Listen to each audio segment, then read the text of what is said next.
it's stressful. It's hard work. It seems like everyone fights you at the beginning.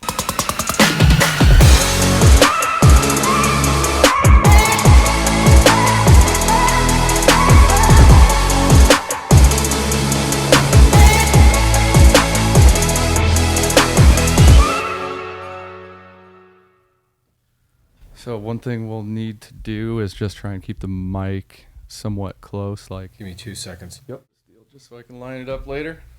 Attaboy. There's extra water there if you need it as well. All right. But yeah, It's like right here. yep. Yeah, maybe a little bit. Okay. Maybe a little bit closer. But yeah, you should be good. Right there. Yep. Sweet, sweet. Super informal, Yeah. chilling. Yep. Been friends for a super long time. Long You're time. the first guy that I thought of when I Hope you guys was can pick up the gulp. swallowing the gulp. You know, take that in there. But yeah, no, I thought about it and I was like, man, if I'm going to do this podcast, I need to kick it off with somebody that's interesting. Yeah. Worst And possible person. Best possible worst comments ever. Yeah, that'd be me. Yeah, no, just I thought somebody that I know and somebody that's doing some interesting stuff that will get people's attention. So Yeah. And I think no doubt you've definitely done that. Knowing you when we were both younger in our wilder days, and then seeing what you're doing now, it's been awesome. Yeah. I know you may know this, maybe not, but I look up to you quite a bit with all of it. Just appreciate that. out of all the madness, I know we think alike. So seeing you get a team behind you and do a lot of this stuff. So from PJ Hair to Baldovin Construction, Baldovin Painting to Baldovin Development. Yep. Some plumbing in there, a bunch of different stuff. So what all are you doing right now? Kind of all over. So right now, you know, a lot of irons in the fire. Like you said, we got the construction company, the development company, part owner in a plumbing company, and then a painting company. Have some stuff we're working on with potentially owning in on a market and a restaurant. So yeah, kind of all over. Always looking for that, you know, that next investment or that next business that I can help,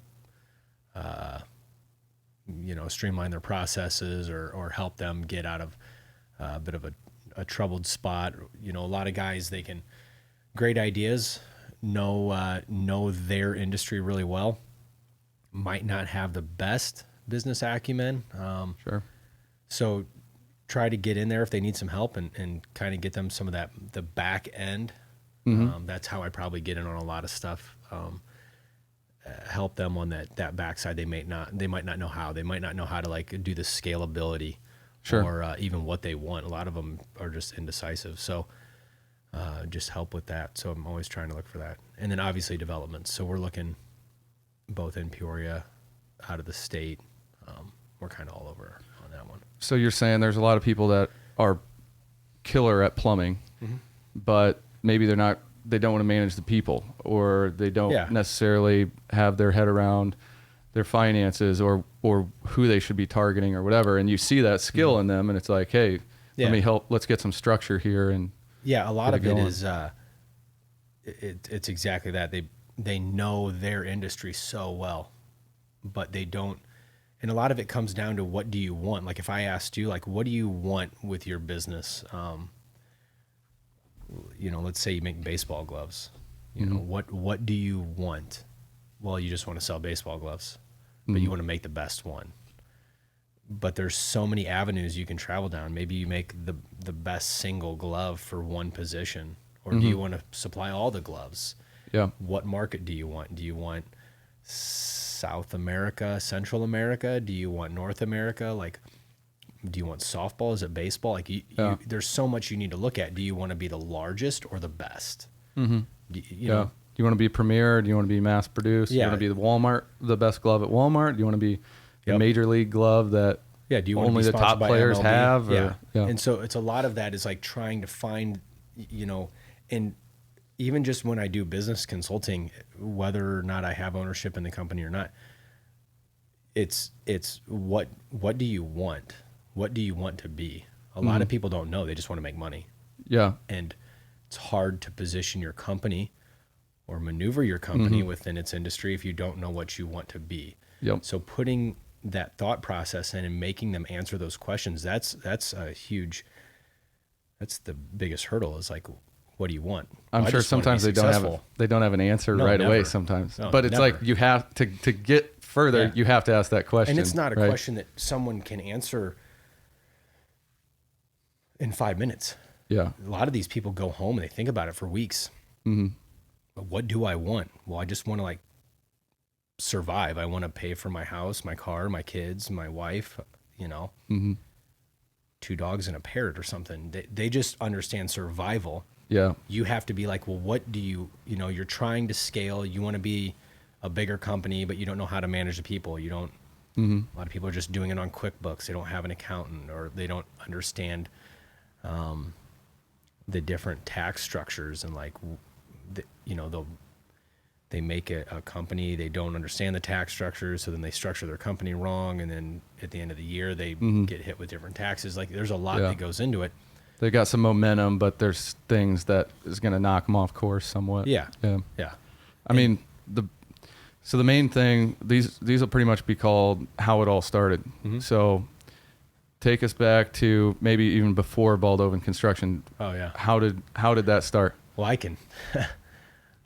I mean, how far back do you want to go? Because like, there's so I owned a skateboard company there for a while.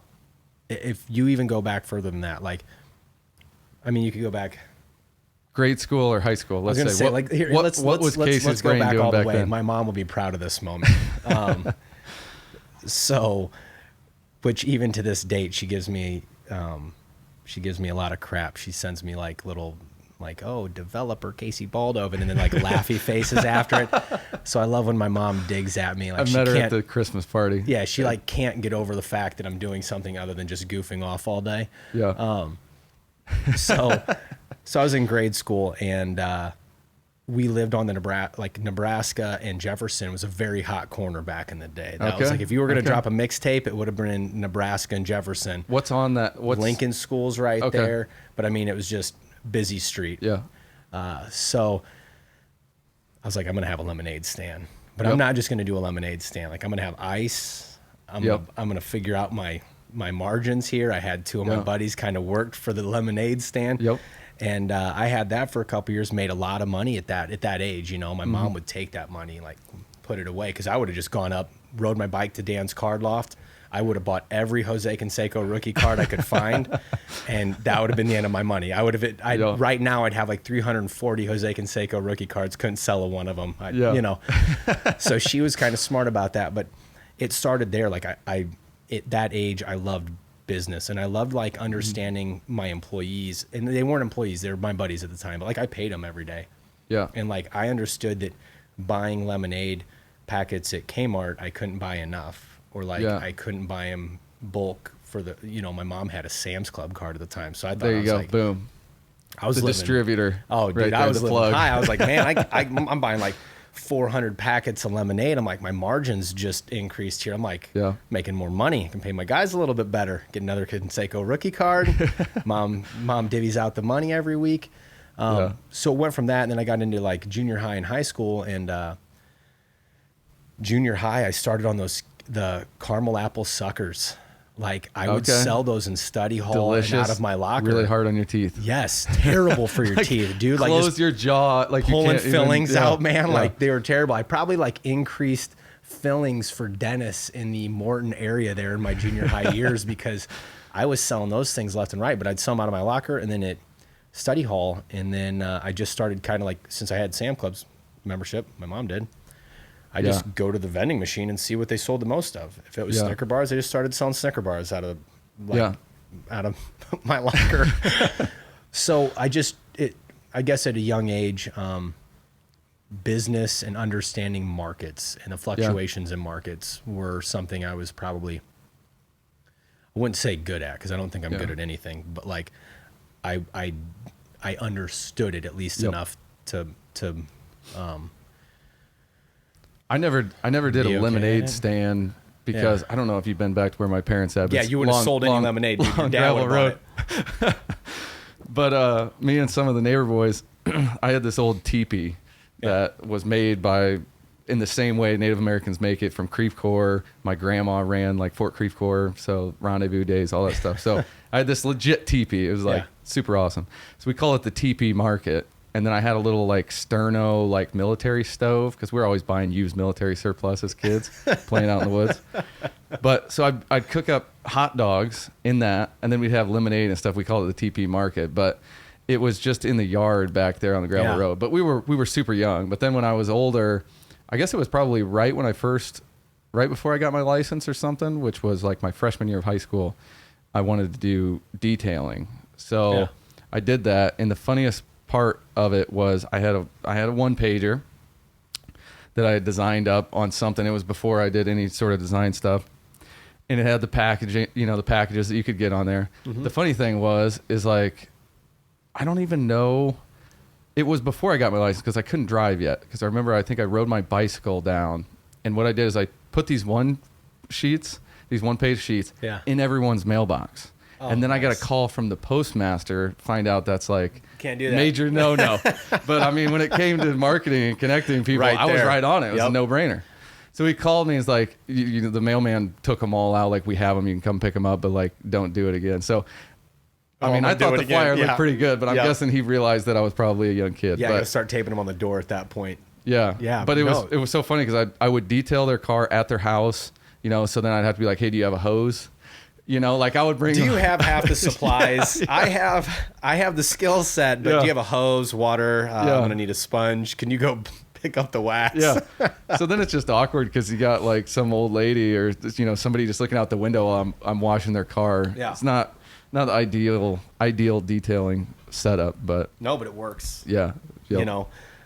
So yeah, I kind of started same way, and that's what I've always loved about our friendship is like we think a lot alike about business. Definitely do. It's like, what avenue is better than what I'm doing? How can I or what's outside of the box? Yes. Oh yeah, that's like, hang on, let's not look at this like normal. Let's take almost a dumb approach to it, and then that's when you find little things that people are not doing. If you are ever complacent in your industry or business, you're just going to get passed by. Like when I was at PJ here, I would always say it to guys on site, they'd be like, oh, this isn't possible, or we can't do it this way.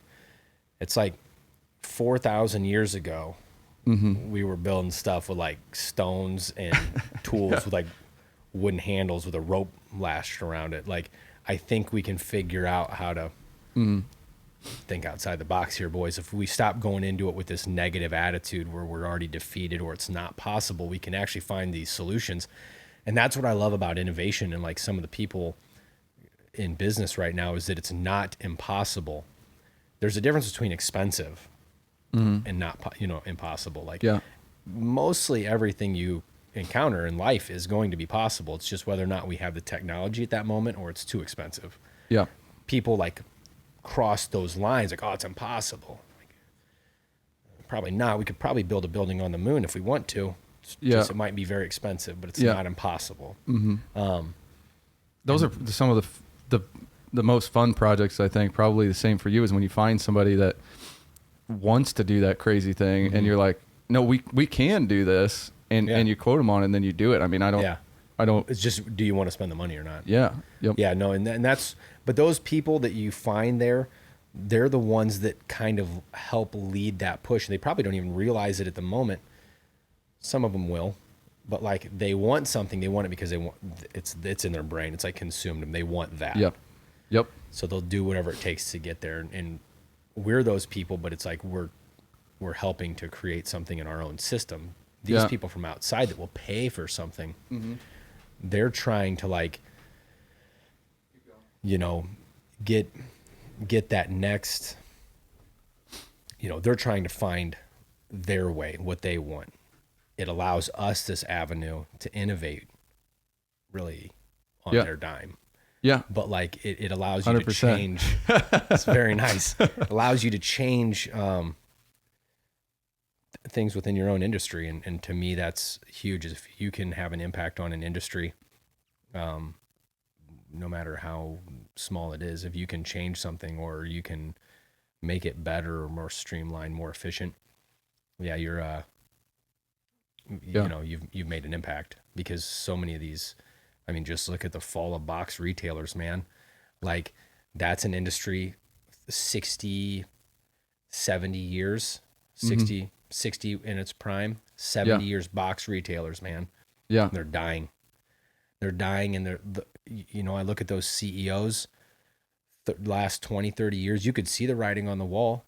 It's not a sustainable model. You cannot hold, anybody that deals in inventory should know. Like, I own a skateboard company. I know you cannot hold massive amount of inventory and be profitable. It's impossible. Yep. Literally. All Because the it different takes money to hold the inventory. So, like, you want to talk about impossible. It's hard. You have to then wholesale it to try to make pennies on the dollar. And you're trying to guess a market that not only is it size based, but it's style based.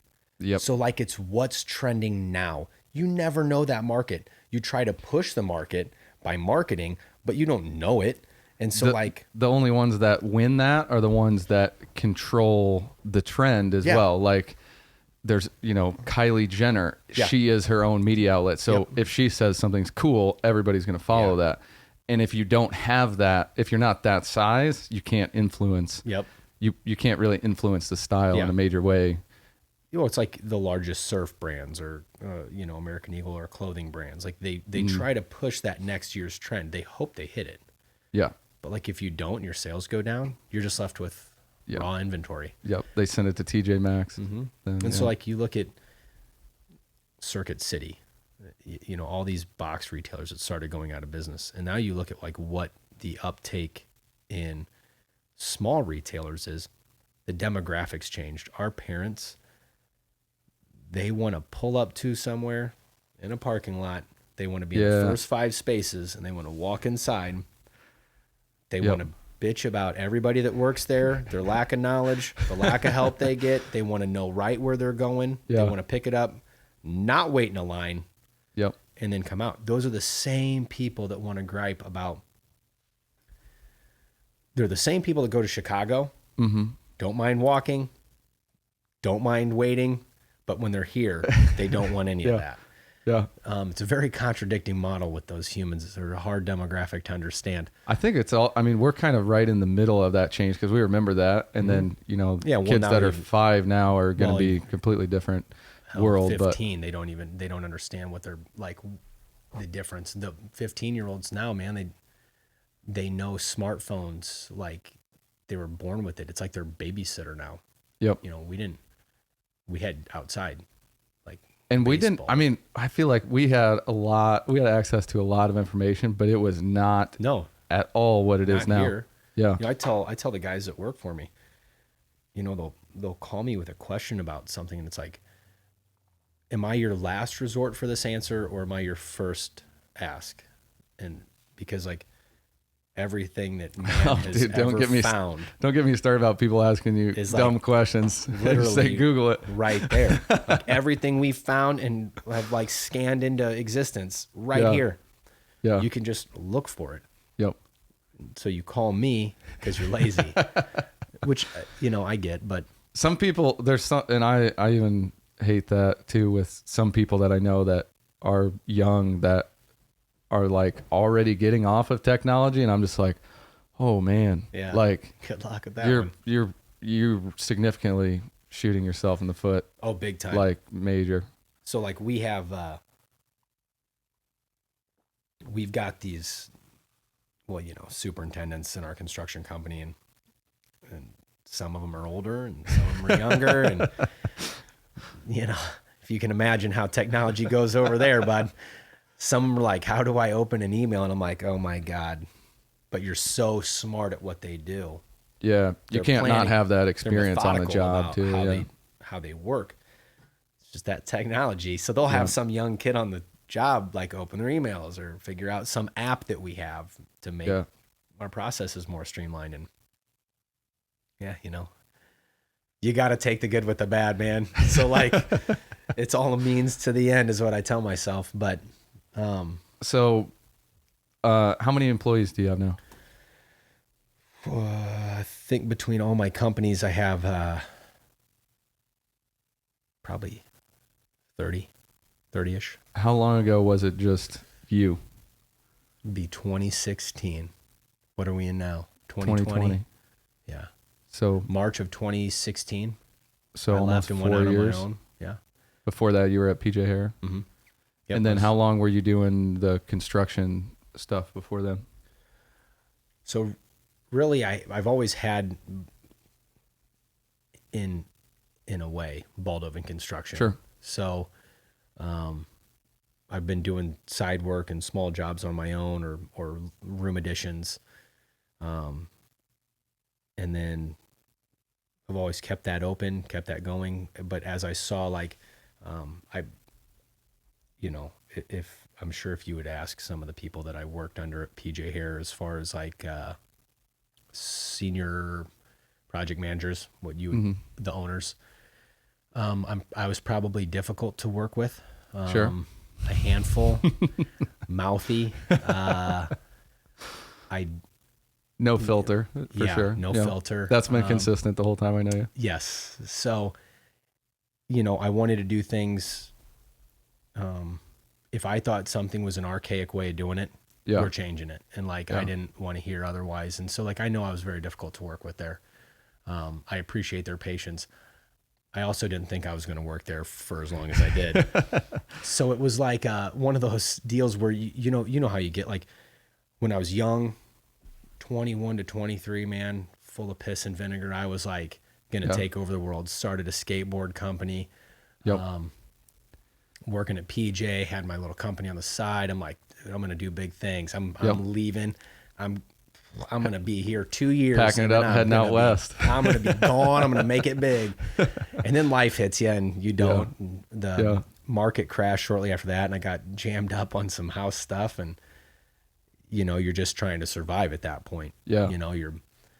Your perspective changes. Ramen just noodles, like that. And peanut butter sandwiches, and you're just really trying to not go bankrupt. Yeah. And I always make the joke, like, if you're not pushing your businesses to where you're risking all of it, to like, I'm just about to go under, then you're not living. Like, you're not pushing yourself to what you can, because I feel like when you get to that point, you think differently. It's a whole roller coaster too. I think that's the most addicting thing for me to some degree. I mean, it's a little bit different when you have, some stability with certain things, but especially when you're starting out. I mean, like you said, when you were doing the construction and you had the skateboards and, you had house projects and stuff, and I'm guessing that was 2009 or whatever, and then the market goes down, and then you're like, well, no, I'm not going out west right now. I got to sell some skateboards so that I can get this, and I got to, you're running around doing it all. And then, so like some of your thoughts, like your plans, you make plans they never pan out the way you think they do. Well, obviously, we also make plans like way far out too, and then, not so much right now, but like it's so far out there. And then you watch that plan and the 400 redirects that happen, which is good. That's the way it should be. Definitely. But that plan changes, and you're like, okay, I got to go back to the drawing board. I need to stay here a couple more years, and then, and that was a good ride. I love PJ Hair. I love that company. I spent a long time there. I love the guys that work there. I love everybody from that company, and the chances that it gave me and the knowledge it gave me. It taught me a lot about running bigger work. Sure. Which is great, because with my construction company, I never wanted to be a small contractor. I've always wanted to be a very large contractor, and developing. I don't want to do small developments. I want to develop city blocks. And so it taught me a lot.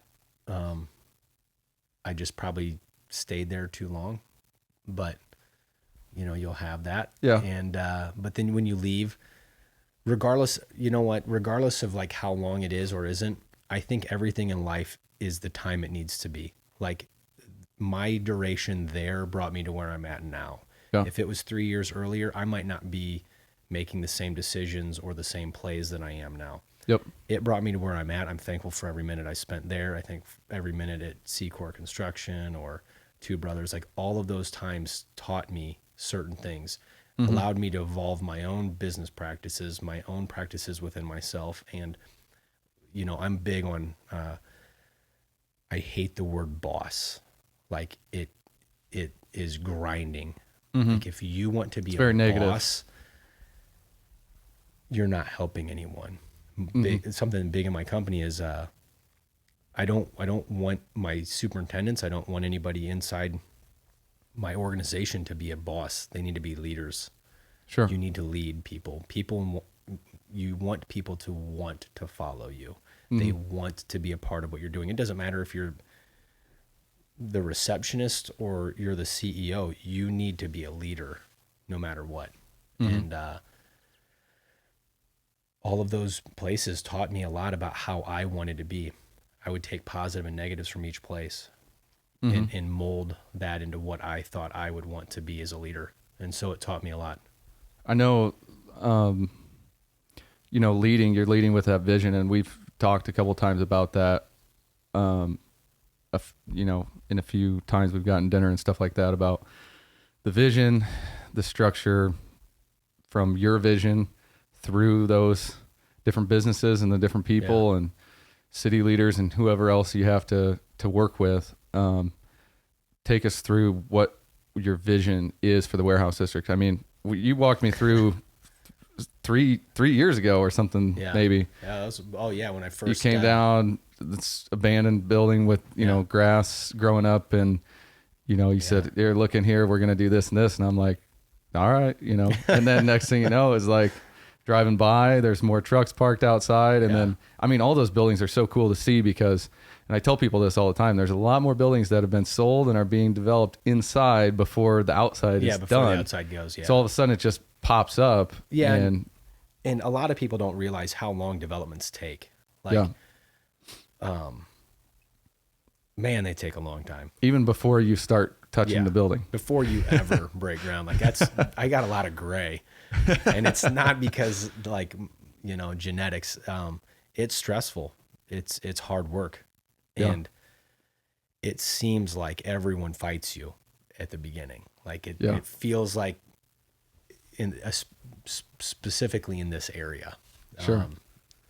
I talk a lot about that is like the negative stigma in Peoria, and it's changing because the demographics getting younger. They're a more positive demographic. They still gripe about there's nothing to do, but half of them are, I don't know what I should and shouldn't say, but most of them that would like to gripe about it are lazy.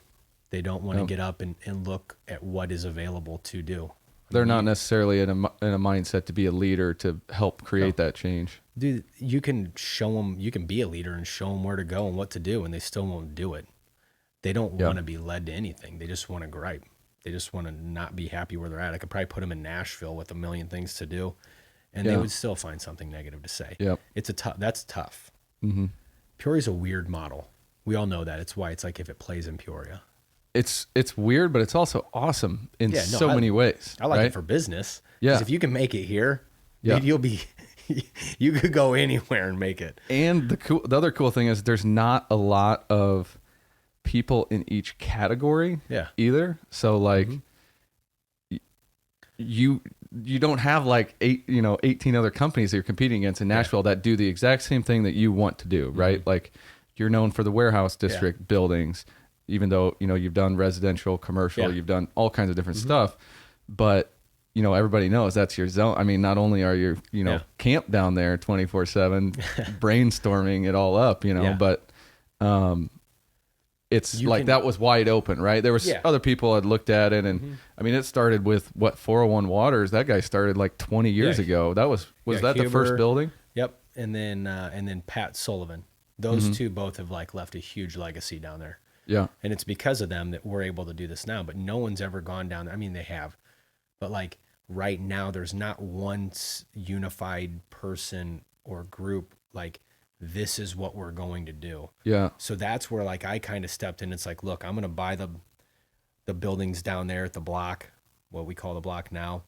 I'm going to put commercial in there to try to draw more people in. Yeah. And then I'm going to come up and I'm going to buy a building with a view, which I was looking at both Federal Warehouse and Ed LaHood's building. Federal is across from Zion. Yep. And so like I leaned on the Federal one more because I could buy it and Mitchell Fabrics, and I was already I'd been negotiating with Trev Hoover for 6 years on the Growy building, was what we call the center. Yep. But to me, those two buildings, that corridor there, that will be the keystone. Mm-hmm. That's what's going to hold the warehouse district. It's like the that's like the gateway in. Yeah. You know, and so like I started looking at all these things. I'm like, I'm going to put all this into play. You know, I'm not just buying buildings randomly. You know, I've got a vision for the whole area, what I want that district to look like, what I want the flow of that district to be, where I think it's going to go, and what my impact can be on it. And so it's like you said, we're in like a little big town, but it's not big, little big town. It's weird. It's like Peoria. You can make it if you're good at what you want to be good at. You can make a name. You can make an impact in the area. Yep. Where if you go to like Nashville or Chicago, you just get washed out. Yeah, you're going to have to be good for 10 years to stand out there. Yeah. So you can build that, and there's so much to do here. But it's changing that. We got to change that narrative that you know, there's nothing to do. Peoria's negative. The state's not giving us a lot of help in that, but you know, Peoria's doing good for what you know, the hand it's been dealt with the state of Illinois. But there's a lot of stuff people don't know. Like you were talking about the buildings, what they go through to get to a point where you start seeing development. There are 4 or 5 more buildings under contract that will be developed in the next 2 years. I mean, that whole district's going to change. And in 5 years, you won't recognize what it is from what it was. I mean, like it's going to be completely different. And so the Federal building, which is across from Zion, that you just announced, that'll have commercial on the bottom and residential. It'll have lofts up there, or studios, 1 bedroom and 2 bedrooms. Okay. But yeah, they're like loft style. And how many can fit in there? How many? We're going to do 90. 90. Yeah. So top floor. That's 90 doors, and some of them are 2 bedrooms. So it's 90 to 150 people living right there. Yeah. Getting their coffee at Zion. Yep. And then across the street at the center, we have 26 more apartments, which would be 26 to 40 people. Right now, do you know how many, putting you on the spot, do you know how many people live down in there? So you have Murray, Persimmons, Cooperage. It depends on what like the borders you define. Yeah. You know what I mean? Because like some market research will like include the Twin Towers and getting down that far, and some of it, it's kind of like where. Which eventually, hopefully that's where it grows out kind of encompass each other. I want to say like between Murray, Persimmon, Cooperage. There's a bunch of little small ones. Winkler's got like 30. There's some individual condos and stuff too. I know from living down there in the morning, I would see people running, walking their dogs. And before that, I just living in Washington. I'm like, nobody lives downtown. Lives down there, There's a lot of people actually, and it's awesome. I mean, it's such a sweet city. I would love to see the warehouse district is rad. I would love to see downtown find some balance between office and residential as well. That and like I go back to I miss the days of like the fourplex and everything, and you know, all the bars on Main that it was like an endless nightlife. I just miss those days. Because now you go down there sometimes after work at 5:00 and Main Street's kind of dead down there. Yeah, it's kind of only a really late crowd. Yeah. Whereas and you used to have still not as big of a crowd as it used to be. That crowd used to be huge. Yeah. I'm trying to, like, maybe it's not there anymore. Maybe I can get it down to the warehouse district where if I can get a lot of bars and restaurants and entertainment, live music. You know, we have 400 to 600 people living within a block or two. Yeah. You know, you can get sustainability. Will there be some rooftop stuff at all? Yeah. So we've got we have a restaurant that's going to do a large rooftop space on top of the Mitchell Fabrics building, which is right next to Federal.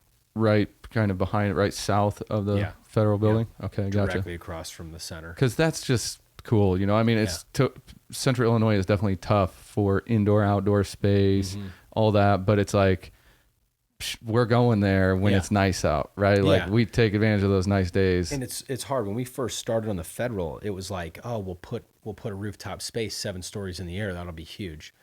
The problem is like for most business owners, when they start crunching the numbers, they're like, wow, this fit out's expensive.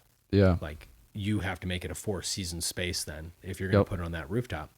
I mean, what all do you have to do? So you got safety, you've got the actual new surfaces, you've got plumbing up there, you've got, you've got tons of stuff. Build a building on top of the building. Yeah. You know, if you wanted a 4-season space. Yeah. So then they have to break into like, do they want a space downstairs? And maybe that's only just late spring, summer, and early fall, you know, and then you're closed up there for 4 to 6 months. Yeah. And then is it worth it at that point? And then like, is that demographic going to travel from the first floor of your restaurant to an elevator up to the 7th floor, get out on the roof, walk over, you know what I mean? And like, you need a bartender up there. You need, And like, we start running through that. And then they're like, oh, well, maybe we'll put a restaurant up there, like a full bore, full tilt, 4 seasons. You get them a number on that, like, whoa, that's a big commitment. Yeah. Where on Mitchell's, they're occupying the ground floor, and we can just cut in stairs to go right to the roof. That's a much easier one. Anyone will use that. I mean, in the winter, you could use it. It's just stairs. You know what I mean? But like, it's just a different, you know, it really comes down to, honestly, dollars. If it makes dollars and cents for their business model. If they can't justify it, that's a huge nut to have to crack if it doesn't support it. And Central Illinois is one of those, like, can it support it, or will it become a novelty that they, you know, do 150 people come to a rooftop bar the first 3 weeks, you know, every Friday and Saturday, and then 2 months down the road, they're like, oh, I've already been there. I don't really want to have to get out, walk up the stairs, or take the elevator up, and say, I don't want to go to it. You don't know, because like this demographic, it's changing right now. So you're trying to figure out where on the wave we're riding. Yeah. You know, you don't want to get rolled by that wave. No. So I think a lot of people are hesitant. I'm obviously not hesitant because I'm dumping massive amounts of money in the warehouse district. Yeah. But like, business owners are hesitant, and I get it, rightfully so. I'm like, put a restaurant up there. It'd be great for the area. But like, when it comes down to like, will it cash flow? You know, I mean, part of it is, it's the chicken and the egg with a lot of it, right? So they usually look at you start with the block, and then other people are like, oh, well, let me kind of look at some of these buildings, and then Zion sets up shop, and Rambler, and people start looking at everything and like, well, this looks like, I think we could do that. It's like everybody's kind of like, okay, I think it's gonna go. Well, like, so like a lot of guys came down there and they put residential down, you know, persimmon, which is great, but like, you can't have a massive amount of residential and like not have people working down there and have amenities for these people or entertainment for these people to have. Like the whole point of like that urban living is like, I can walk out of my unit, walk down the street and either grab a bite to eat or a drink or something to do. There's still some of those things like 400 missing. Apartments is going to be useless if there's nothing to do. And then if I'm working down there, it'd be nice if I could get a loft down there. You know what I mean? Like, you got it. So I looked at it 6 years ago when I started putting my first, making my first offers on buildings.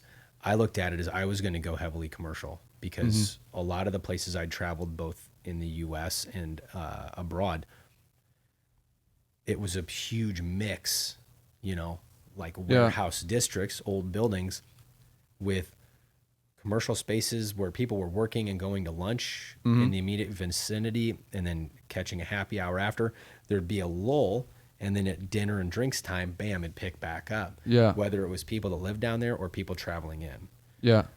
So, and you need that. I mean, you need a space that has people moving around doing things from 7 a.m. to 10 o'clock at night, ideally, right? So you want like a mixture. You want commercial Yeah, you with gotta have residential commercial with above, residential. as much as you can get that. I mean, that's kind of like an ideal scenario, Yeah, isn't it? and it's hard. Like, so that first development I did, the block, that was 80,000 square feet of commercial, and like I got looked at like I had like 6 heads, man. Like somebody were like, "You want to do what?" It's like, trust me, I think and I'm not gonna lie, that was definitely some Field of Dreams stuff, man. I felt like Kevin Costner sometimes. I'm like, trust me, I think people will come down there. You just got to build it. And like, and then there's 2 wedding venues. There's axe throwing. Yeah, and people did come, but it was like, it was tough sell at the beginning, man. Now, you know, we've got those going. A lot of these commercial businesses, dude, they like, none of them want to be the first one. But like, if you know anything about business, you don't want to be the second of anything in an area. Like, if I can come down to an area and be the first one, stands to reason I'm going to control that market. Yeah. A lot of them like, I just don't know if I want to be the first hair salon in that area or the first. There isn't one down there, is there? No, I think there's like down there towards the water. What are these ladies doing? But you know what I'm saying? Like we get a couple, but you could come down there, really market and set up a presence. Yeah. And really control a market at this point. No one's taken that market and been like, this is mine. Mm-hmm. That's what you really have to do in business. You don't have to control the market, but if you tell everyone you're going to control the market, you can. Yeah. Like, just come out there and be the loudest blowhorn on the street, man. Yep. Be that, and it's yours. And like a lot of these people, like, I don't know if I want to be that first one. Take that first step. Like the Hatfields, man, with Zion. That was huge. That's like next level. They come in there. There wasn't any. I mean, actually, Travis Mullenbrick, that dude put sugar in when there was nothing. Yeah. Like when nothing I look down back there. at that, it's You like a look little back odd. and you're like, whoa, dude, you have some balls. Yeah. That guy saw it, man. And like, people come down there, and that was the beginning of changing the perception. I get so many people that are older, you know, going to get investors. You deal with a lot of white hair. Yep. You know, and they're just a little hesitant about an area, and they're like, "Oh, that can't. No, that area is dangerous." I'm like, "What is dangerous about that area?" Yeah. I work down there till 10, 11, midnight, 1 a.m. Doors unlocked, lights on. I've never had a problem. Yep. And like, Travis went down there and was like, "Hey, I'm gonna put this restaurant in here," and that's what really started to get people coming down. You know, him, Pat Sullivan with Kelleher's. When I think about it, that was the first thing that I think went to down there. Kelleher's and Sugar. And then you have Zion. Zion comes in. And Time. On a derelict corner. Like, that was the old brown bag, man. Like, that corner was rough. Yeah. And like, you have Dozer Park. Dozer Park was a huge investment in the area. Yeah. And the city comes in and puts the infrastructure in. But like, Zion came in as a coffee shop. They're really banking on like Caterpillar kind of helping that direct corner across from Dozer. Yep. I mean, but what other than that do you have for sustainability? Think about it. There's not like 400 random people all working in one block that could come down and grab coffee. No, these people came from outside the area to work because they believed in what the Hatfields did. They believed in their, I mean, if you look at the fit out, it's gorgeous. And like, it's a cool place to work. People 100%. come down there. I drive down there before I work down there just to have a meeting there because it looked cool. It's a different mind. It's a different mindset. I mean, I told Banu that too. Like I said, I don't even drink coffee, and I love this place because people are in a different mindset. It has a bigger city modern vibe to it, and I look at the warehouse district as a whole. It's like a hangout place. Yeah. It's a cultural place. It's a hangout place. So if you have, you know, a clothing store, you can set it up in a way that people can come and hang out. You know what I mean? It's not a come and go strip mall. You don't want that. No. Like, you're going down, you're doing something, you're getting lunch, you're having a meeting. You're trying to build a community. Mm-hmm. And I don't mean that in like the regard of, I don't mean it like in that specific area. Like, oh, these 4 blocks, this is a community. I mean, like, as a business owner, you're trying to create a community. Yes. Like, take Rambler. In the summer, you'll see a lot of the same motorcycles parked out in front of that place 2 or 3 days out of the week after work. Yep. That's cool. The dudes just come in to hang out. That's what you want. Yep. Like you want a place of business. You want them to come in, especially in retail, and want to be a part of your business. You know, Yeah. like they want to come in, hang out, talk to you. You gain that. You're better. You're more likely to be successful in a collective. If you Definitely. bring these people, they talk to more people. 100%. Yep. They'll start bringing these people around, and that's what you want. And Zion has that. They have that collective, man. It's huge. Yep. And it's all different makes and models walking in that place. Like it's everybody. There's Yep. not just one specific demographic that's like called that place home. It's everybody, Yeah. Yep. which is huge for an area. So like I applaud those people coming in. They don't own the building. They just located their business there. Yeah. That's huge. That's a big investment. Come Yep. in, put a fit out in, be the first one on the block. Like that's planting a flag, man. That's like saying, hey, we're here. Like let's do this thing. We believe in it. And so it's people like that. And then, you know, you still get business owners, and when we're talking leases, they're still a little nervous. Sure. I'm like, a coffee shop and a restaurant have made it when there wasn't anything coming down here. There Massive weren't any announcements. improvement that has happened. Yeah, but think about that. They weathered a storm. Travis for Sugar especially was there another year or two Yeah. before Zion, but Yep. Zion 3.5, 4 years now. Like they've weathered. There's not a lot of I don't know if you know it. There weren't a ton of announcements like, oh, we've got another 100 apartments coming, and we've got this. No, it's Yeah. like crickets there for a long time. Yep. And it takes a long time. Like I've been working on federal in the center, just in actual development stuff, not including all the time I spent negotiating on the buildings and running preliminary feasibility studies. Yeah. Just Yeah. in actual development stuff, a year. Yeah. And people just think that like you buy the building and phew, shit's gonna fly out. And I mean, they're gonna be done in 6 months. Yeah. Like, dude, this is massive amounts of money, Yep. an insane amount of detail, and you have to get it all right because you have investors that are like, they don't care. I hate to say it. Yeah. They don't care what happens in Peoria. Yeah. They care about one thing, Yeah. their return on investment. Yeah. And so they're sitting behind you like, just want to make sure you got enough of that money right here. And like, Yeah. you want to make sure you get it right. And like I'm not at the age right now where I'm doing it altruistically. Unfortunately, I have to make sure that the people behind me Yeah.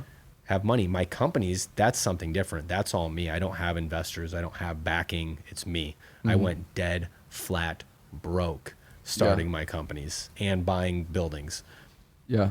I mean, I was months I wouldn't take a check just to make sure I could pay my employees. But that's something you do altruistically. That's me building my name, my brand, my companies. But my buildings, that's me trying to help Peoria do my part here because, I mean, I'm not going to lie. I owe something to Peoria. They've allowed me to grow successful companies up to this point, knock on wood. Yeah. But that's happened here. I couldn't have done that in some other town. I didn't know the people that have the connections I do. Yeah. To grow something like I have, and people believe in me. You've seen our work. It's a little different. Like we have Yeah. a different style. We, you know, but I've grown that here. So like my buildings are kind of like, hey, look, I want to leave an impact. I want to say thank you. I want to be a part of bringing vibrance back to this city. Yep. But I still have investors I got to pay. So, you know, the building's got a cash flow. What was the first, going back to when you were starting it, what was there like a specific project or a moment where it kind of went from you doing some small, you know, doing some remodels and a bigger house project here or there, doing a kind of a commercial space? What transitioned it to where, I mean, I know you think just like me, you thought about now 4 years ago. Yeah. You were already thinking through the details of now. yeah. Yeah. But when did you have that aha or kind of clicked, or you went, okay, here we go. We're kind of rocking and rolling. And that might have taken off. And then, oh wait, never mind. It wasn't that one. Cause I feel like it kind of does that too, right? Yeah, no, you're like, this is it. These are the people. This is going to be the project. And then you're like, I got to let a couple people go. Well, got to go back up. yeah. So, different things clicked at different times. Like the developing, you know, I've always been into real estate, buying houses, flipping them. So that for me, I honestly, Ensenberger in Bloomington, project PJ Hare did. I was working on that. And I'd done traveling, I'd been to Austin, Texas, and in Indianapolis, and I'd seen different places and like up in Chicago, we'd go to these underground rave parties and stuff, and like these old derelict buildings, warehouse stuff. And I mean, I've always been drawn to that, and I grew up, traveling, and then I'd go out to San Francisco with my family, and I think it's the best thing anybody can do. This is, I want to see this. So like when I was on Ensenberger, when I was at PJ, rewind, 19 years old, I'm at ICC. My dad did in-play in Peoria. Thought that was the coolest thing at the time. The what now is a museum was just a vacant, bare lot where the museum, it used to be the old Sears. Yep. I remember when the Sears was there, my dad took me there when they actually started tearing it down. Was it just like fenced in for a long time, and it was just concrete in a big hole. Wow, I forgot about that. Yeah, so then it wasn't that long ago. Yeah, no, and that's what's crazy is like that was in our lifetime, but now we can't imagine anything other than the museum being there. Yeah. Well, In-Play was built. Ruby Tuesdays was in there, and I thought it was the coolest thing. I was like, oh my gosh, they cut a hole in this thing. There's a rock climbing wall. There's all these arcade games. Yep. Boom, way too ahead of its time. You put that in now, successful. Then, timing is huge. So I thought that was really cool. And like I'd seen buildings get redone like that traveling, but to like go there when my dad was doing that building, I was like, oh man, like this is cool. My dad has taught me so much about construction and estimating. And like we would talk about short-sightedness on developers, like why things would go not wrong, but like why they'd go the way that they would sometimes you can get to where you're at like odds on any kind of building project with a client or a development. If somebody tells you to pull something out of a bid to make numbers work, and then you come back in and it was a necessary item, you can't skimp. It'll come back as a change order. Change orders are way more expensive than a bid item. So like, he always told me to be mindful of that. Well, then over the years, I've watched that on projects. When you run work, it's what you pay attention to is your change orders, and extra tickets. But when we did Ensenberger, that was cool. It was like 8 or 9 stories, old building, 100 years old, 112 years old. Where was it at? It was in Bloomington. And I mean, it was just cool. It was cool to be a part of. It was cool to like watch all the windows getting cut in and like seeing some of the difficulties. So that was the first kind of old building project that you did that you saw. And were you contracted by PJ or you were working? I was working there? for PJ. Gotcha. And then Bruce Wilson was running that job. And like, I was just on there like watching. It was wintertime when I was there. I mean, it was cold, but like, it was just cool to see something, both mixed use, a little bit of commercial on the ground floor, but a lot of residential, and like watching that come to life. And it was like, then I was like, okay, this is what I do want to do. I want to take old buildings, or I want to redevelop sites. And then it was just like formulating, how do I do it? I'm like, well, then I'm sure you're looking at every building and then you're thinking, seeing them differently. Yeah. You're saying like from that project, then you start to look at these old buildings, how they could be sweet actually. Well, like location, I've got a lot of vision. It doesn't matter what I do it in. My mom and all of my teachers would say I'm a dreamer. So like having that vision, you look at old buildings, you got to know which ones are worth redoing and which ones aren't. That's where the construction knowledge and the estimating knowledge comes in handy. The other part is my real estate background. I know where the right places are and where the wrong places are. So like if you can't just be enamored by a building's looks, you have to know what the building is made of and like where it's located, because you can't just pump a ton of money into a piece of shit in the middle of the worst area and think it's going to change anything. It will over time. Yeah. but you'll lose a lot of money doing it. Yeah. And so like, I just, after Ensenberger, man, I just started looking at stuff. And then like I was doing side work with my company, and I was like, all right, I need to grow this to a certain size. What size is that? How do I know when is the right time to go? You know, and at the time I'm very complacent with like, I'm like happy here, but I'm not really truly happy internally, but like I'm paying my bills, I'm making a good living. Mm-hmm. I feel like I'm wasting my brain power. So like, I don't know, you know, Mm-hmm. like I started to try to figure out what these steps are to get me to where I need to go. Yep. And then you make those excuses like, now's not the right time. Maybe when I have this much money saved up. Yep. Those are just excuses. Yep. Eventually you just have to walk into your boss, hand him your cell phone and be like, I'm done. Yeah. And not know what's going to come on Monday. Yeah. You just know it won't be there. Yep. Yep. Because you'll plan until you die and you won't have made any changes. So sometimes you just have to like leap, man. You got to jump off of a sinking ship. Yeah. And I know it's scary. Like you're like on the Titanic and you're like, no, this is like the most seaworthy like vessel of all time. And then it like hits the iceberg and you're like, no. Yeah. She's got this. Yep. She starts to sink. You're like, I don't know. The band's still playing. I'm feeling all right. The boats start going down. You're like, nah, we're still good. Yeah. Maybe. Some people are leaving. Should I leave now? Or the herd is thinning out here. Yeah. And then it like goes full vertical and you're like, oh, dude, I got to jump or I'm like legit going down. Yeah. I'm not going to be happy. I'm going to look back at 70 years old and I don't look back in life at all, very like often at all. Yeah. I'm more of a forward thinker. Sure. The thing that will paralyze me, or not paralyze me necessarily, but like make me think about what I'm doing is like 70 years old, looking back at my life. Am I happy? Yeah. Am I happy with what I achieved? Because that's what makes me jump. Yeah. Is like, I wasn't going to be happy just running work for someone else for 35 years. It's a great living. I respect everyone who does it. Yep. Wasn't meant for me. Yep. Isn't what's going to make me happy. That's fine. You got to have guys that are willing to sacrifice everything to build something great. You got to have guys that want to be led. Mm-hmm.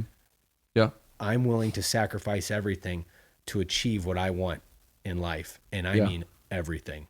Like there's nothing that's not up for grabs. I'm going to achieve what I want. And I've got my sights set so high that I know I won't hit the bar, but if I come underneath it a little bit, at least I tried for it. And and worst case scenario, you're still better off than that day that you handed in your cell phone. Right? Oh yeah, hands down. Like even if you spend 3 or 4 years trying, at least after that, you know that you can move on from that. But the worst is looking at it and wondering if you could have done it. And here's the thing. So many people will hate on you. You'll never be successful. Do you know how hard that is? Yep. You're never going to be good at this. Dude, like all those people, they can hate. You know what? Yeah. Here's the thing. If I close down my business tomorrow, I achieved more than they ever did sitting and being negative and telling me what I can't achieve. Boom. So like, let those people be those people. They eat at Chili's on Friday nights, whatever. I don't care about that.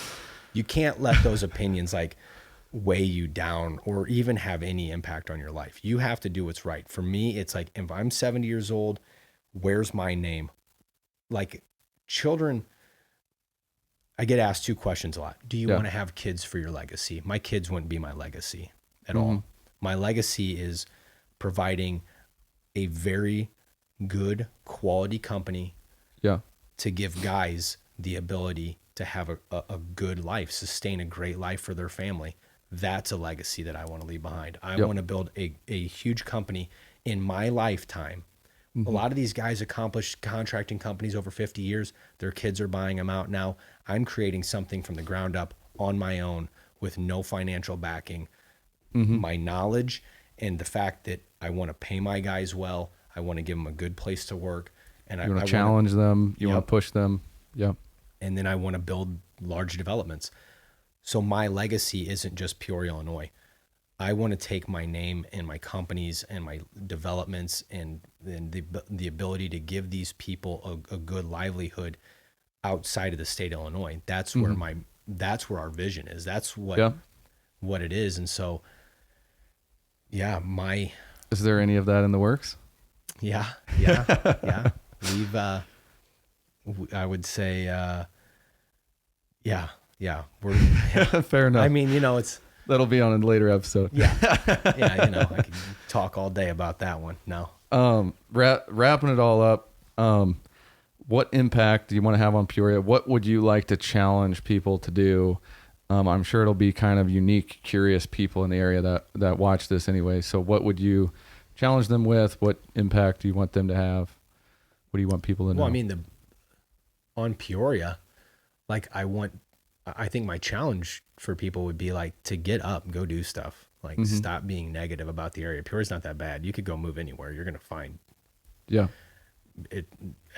Like the grass is always greener. That is not a phrase just because. That's a phrase out of reality. Like everybody's like, oh, I wish I lived in California. Okay. You still have a job there. It's not like you're just going to like bang out the surfboard every day and cowabunga and surf and snowboard all day. And it's like fun. You moved out there and suddenly you won the lottery. You still have to work and like and you're going to live in a crappy studio apartment because you can't afford anything. It costs you $10 just to go park at the beach while you surf. That's the thing that people don't even have realize. $10 to park. So like you probably don't even have a car to get there. You're riding the bus. So like with your surfboard. It's like, hey, hold on. Can you watch out? My leash is tied up on the bottom of your thing here. Like you have to find the positive about where you're at. If you only look for the negatives, that's all your life will ever be. So like my challenge is like understand like you're in Peoria. Find the positive. There's a ton of stuff to do here. I don't have to be in Peoria. I choose to be here. I like Peoria. Like you can talk bad about all you want. What are you doing to change it? Are you doing anything? Like, I get so much negativity about buying buildings and doing stuff in Peoria. I'm like, what are you doing? You hold down a couch after they're work. They're sitting there checking your post and just trolling you. That is all that they're doing. It's like, do something about it. If you don't like it, get up. But nobody wants to do that. It requires work, and work ethic is another thing we'll talk about in America on another show. But like that would be my challenge, is just like, if you want something better, help be a part of it. Call me. I'll put you to work. I got tons of stuff we can have you do. Like but go rock climbing. Plenty of volunteer sections, ground up grassroots stuff that can be started. Well, that takes those people too. It does. And I mean, there's just so much stuff. Like I could hook you up with countless people to put you into an avenue to where you could help make Peoria a better place. Like you just have to want to be a part of it. And I think a lot of people don't. They just want to take the easy way out. Sure. I just want my legacy on Peoria to be, I tried to help. You showed that change was possible, that big, reinvigorate something, vibrance, bring something back in my own little way. I'm a very small, very infinitesimally small piece of a very large puzzle. I'm just trying to make sure that my piece is really bright. That's my impact on that puzzle. I'm just trying to have that one and then do my part. Well, cool, man. Casey Baldovin, thank you for being on the show. Thanks for having me. We're going to have you again. Appreciate it. Anything you guys want to know or ask Casey for another episode, leave it in the comments. Like, share, subscribe. Do all the stuff. So ride the bus. Ride the bus with the surfboard. See you guys. Boom.